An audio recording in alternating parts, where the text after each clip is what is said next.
So அடுத்ததாக வரப்போகிறவருக்கு comedy ஒரு பெரிய ஸ்ட்ரென்த்னு சொல்லலாம். அவருடைய நகைச்சுவையினால மக்கள் மத்தியில் ஒரு நீங்காத இடத்தை பிடிச்சிருக்காரு. ஸோ அடுத்ததாக நகைச்சுவையில் வளர்ந்துட்டு வரும் ஒரு அருமையான நகைச்சுவை நடிகரான சென்றாயரை அழைக்கிறேன்.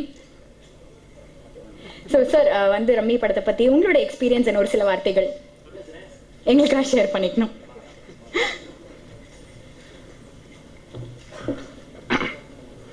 லேடிஸ் அண்ட் ஜென்டில்மேன் எல்லாருக்கும் வணக்கங்க. என் பேர் வந்து சென்றாயன். எல்லாருக்கும் குட் மார்னிங். கரெக்டாக தானே பேசுகிறேன்? எனக்கு தெரியாத தலைவா, எனக்கு தெரிஞ்சாதேன். தேங்க்ஸ். மூடருடம் படத்தில் வந்து 4 மூடர்களில் நானும் ஒரு மூடராக நடித்தேன். இந்த ரம்மி படத்தில் வந்து டைரக்டர் பாலகிருஷ்ணன் சார் வந்து ஒரு ராஜா கேரக்டர் கொடுத்துருக்காரு.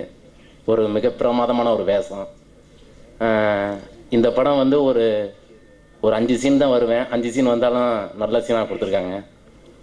எல்லாருக்கும் பிடிக்கும். பயங்கரம் ஒரு நகைச்சுவையாக இருக்கும்.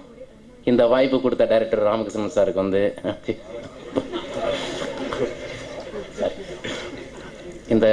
இந்த வாய்ப்பு கொடுத்த டைரக்டர் பாலகிருஷ்ணன் சாருக்கு ரொம்ப நன்றிங்க.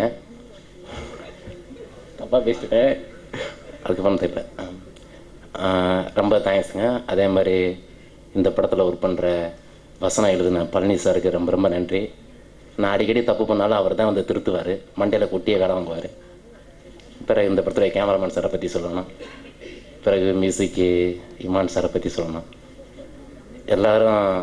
எல்லாருக்கும் ஒரு பெரிய தேங்க்ஸ். டைரக்டர் பாலகிருஷ்ணன் சாருக்கு ரொம்ப ரொம்ப நன்றி. கையார நடுக்குதுங்க. நான் போயிட்டு வந்துடுறேன். தேங்க்யூ, நன்றி.